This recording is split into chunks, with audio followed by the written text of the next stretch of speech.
ኢትዮጵያ የበርካታ ያልተነኩ የተፈጥሮ ጸጋዎችና ድንቅ የመስህብ ስፍራዎች ባለቤት ናት። ከነዚህ መካከል በማዕከላዊ ኢትዮጵያ ክልል በሀዲያ ዞን የሚገኘው የሰንግዬ ተራራ አንዱና ዋነኛው ነው። የሰንግዬ ተራራ በማዕከላዊ ኢትዮጵያ ክልል በሀዲያ ዞን ዱና ወረዳ ሰንግዬ ቀበሌ በደጋማው አካባቢ የሚገኝ ሲሆን በውብ የተፈጥሮ ጸጋ የታደለ ስፍራ ነው። ተራራው በዞኑ በከፍታው ቀዳሚውን ቦታ የሚይዝ ሲሆን ከባህር ጠለል በላይ ከ3000 ሜትር በላይ ከፍታ ላይ ይገኛል። ተራራው ከማዕከላዊ ኢትዮጵያ ክልል ርዕሰ መዲናና ከሀዲያ ዞን ዋና ከተማ ሆሳዕና ወደ ደቡብ ምስራቅ 42 ኪሎ ሜትር እንዲሁም ከአዲስ አበባ 272 ኪሎ ሜትር ርቀት ላይ ይገኛል። ሀገር በቀል በሆኑ ጥብቅ የተፈጥሮ ደኖች የተሸፈነው ይህ ተራራ በደጋ ቀርከሃ ያጌጡና ልብን በሚማርክ መልክዓ ምድር የተከበበም ነው። ስነ ምህዳሩ ምቹ በመሆኑ ለበርካታ የዱር እንስሳትና የአዕዋፋት ዝርያዎች አስተማማኝ መኖሪያም ነው። ከተራራው ጥብቅ ደን ውስጥ ነብር፣ ዝንጀሮ፣ ቀበሮ፣ ባለ ነጠብጣቡ ጅብ፣ ድኩላና ሌሎች የተለያዩ የእንስሳት ዝርያዎች ይገኛሉ።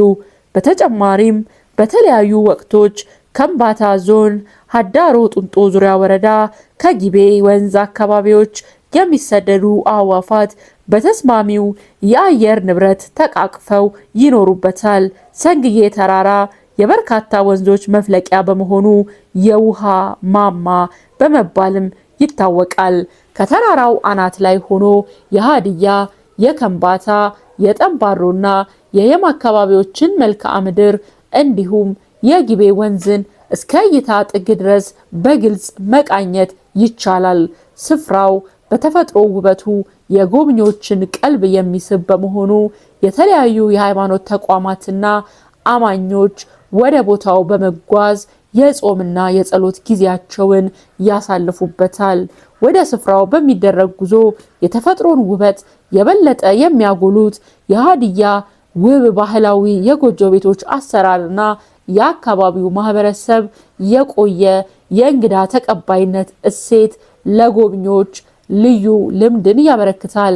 በአጠቃላይ የሰንግዬ ተራራ ከተፈጥሮ ውበቱና ከመስህብነቱ ባሻገር እየለማ ካለው የማህበረሰብ አቀፍ ቱሪዝም አኳያ በዓለም አቀፍ ደረጃ ምርጥ የቱሪስት መንደር ዘቤስት ቱሪስት ቪሌጅ ሆኖ እንዲደራጅና እንዲያገለግል የሁሉም ባለድርሻ አካላት የተቀናጀ ክትትልና ድጋፍ ያስፈልገዋል። በተጨማሪም በሀዲያ ዞን የሚገኙ በርካታ የተፈጥሮና ሰው ሰራሽ የቱሪዝም መዳረሻዎችን በተግባር በማልማት የአካባቢውን ሕዝብና የሀገሪቱን የቱሪዝም ገቢ ማሳደግ ይገባል።